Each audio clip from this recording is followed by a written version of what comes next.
It's the year 1128 in a typical medieval village. Farming is the major industry, but the land doesn't belong to the farmers. It's all the property of the baron, who divides the huge fields into hundreds of strips, and on these, the villagers grow their crops. The manor house. The lord of the manor, who serves the baron, is responsible for local organization and justice. But the lord oversees so many manors that he can visit each one only now and then. So he has a bailiff to look after village affairs in his absence. My lord has 26 manors. Some, many leagues from here, which I've never seen. He's got 9 under the Earl of Essex, 12 under the Abbot of Chertsey, and 5 the Herodium from the king himself.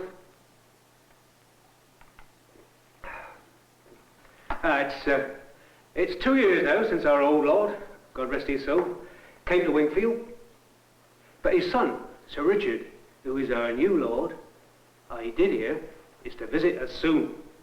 Edwin the bailiff has a busy life managing the affairs of the village for his new lord. God's day, Walter. God's day, Master Bailiff. Walter works in the fields here as a villain, that is, a serf who has freeman status. But he must pay rent for this land and everything else he uses. He pays in money and by working for the lord of the manor. For my plough land, I must do 2 days' work each week on my lord's land, and thus I pay my due. But that is not the end of it. I must also every year do as many days' boon work as my lord decrees.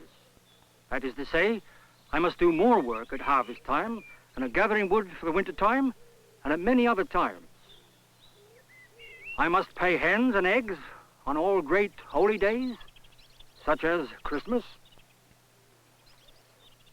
In both summer and winter I must work, parched or beslobbered with mud. And when there is much to do, my good wife helps me by goading the ox while our baby lies wrapped against the cold in a winnowing sheet on the headland where the plough turns. I have a cow and a calf and a cart to draw dung to the fields. And I have a mare too. And so I feed hunger with the best. Walter has a cottage in the village like all the other villains.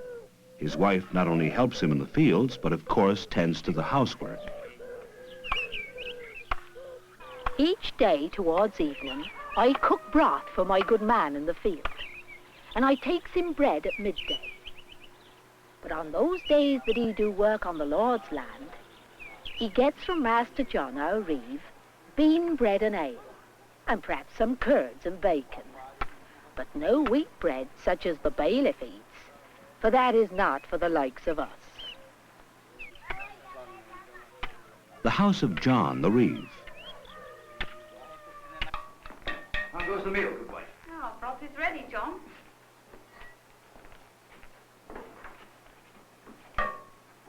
The reeve is a villain too, but his job is to help the bailiff run the manor. He's chosen by the other villains and does no field work. His house is finer than most. John's wife is proud of her furniture and her fine pots and bowls. Unlike most houses in the village, the smoke from their fire comes out a chimney under the roof.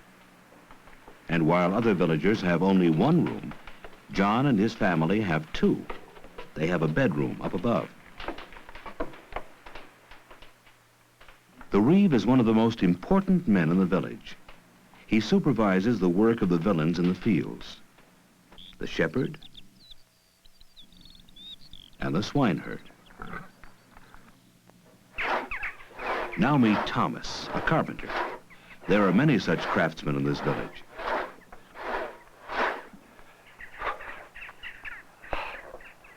"4 days each week, I labour for the bailiff, that is, for the Lord, though God rest his soul, 'tis seldom we see him, and 2 days for myself. And Enoch works with me.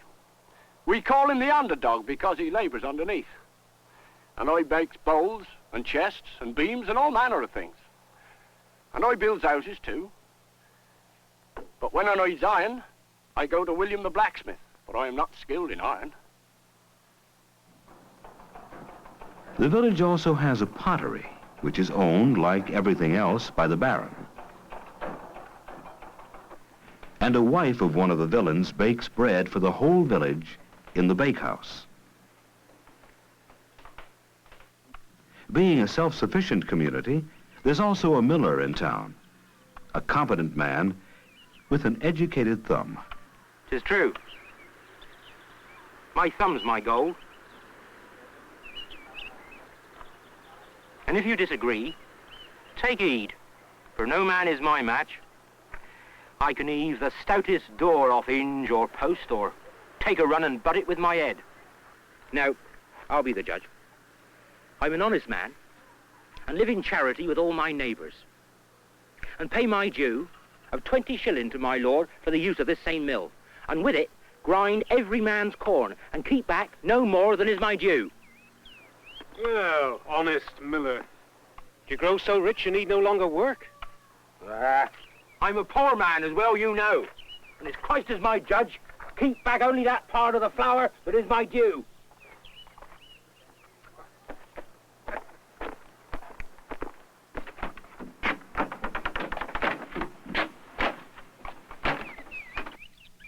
Andrew, the Hayward.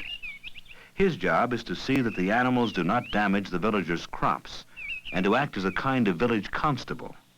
The job is so unpopular that a new Hayward is often chosen each year. Uh-oh. The swineherds let his pigs get into Widow Alice's garden. Oh, blessed Virgin.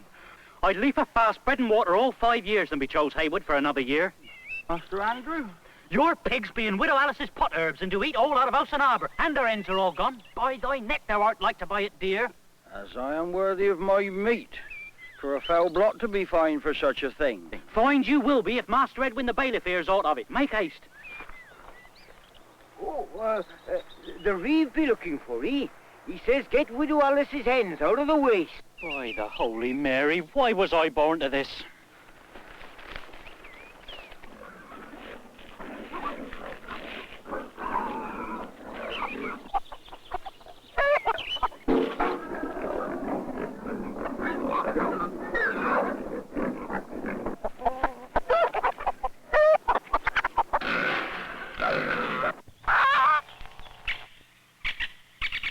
And the cotter, found in every medieval village. A man so low in status he has no strips in the common fields. The cotter works all his life for others. He's among the poorest in the village, lives in a hovel, sleeps on the floor. But this fine house belongs to Richard Bayleaf, who represents a new class of villager. He pays the Lord not in services, but in money earned from the wool he sells. Of course, the church, the one building which every class of villager tends with loving care.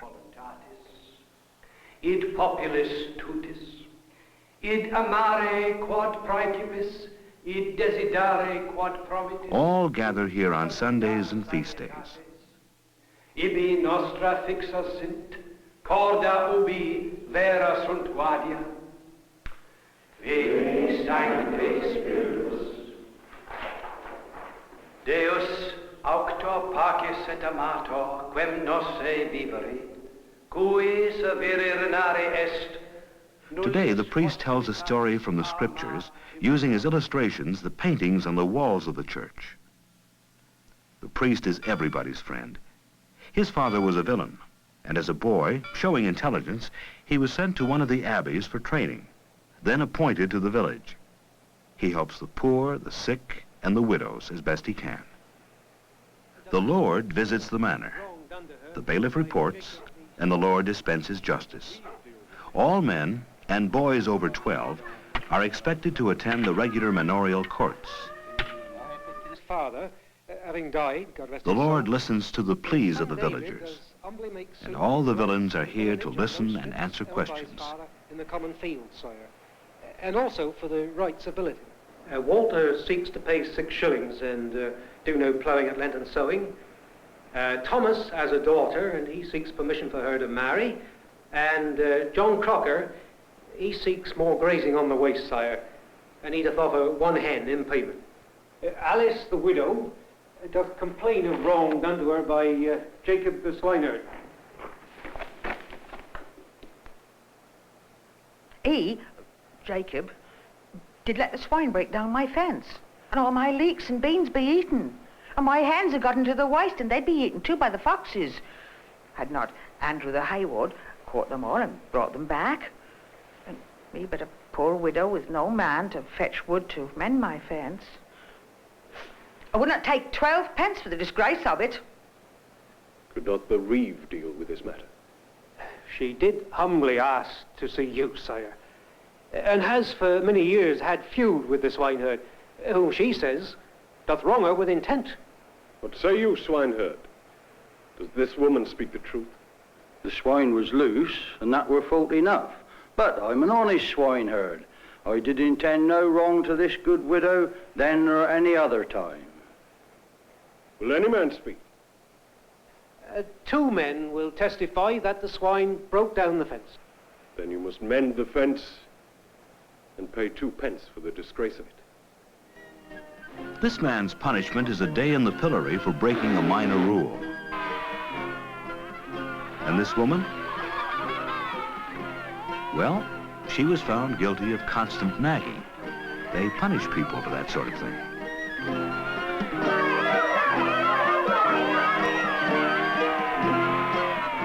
Before the lord of the manor leaves, he gives final instructions to the bailiff. And life in the medieval village goes on as usual. In this year, 1128.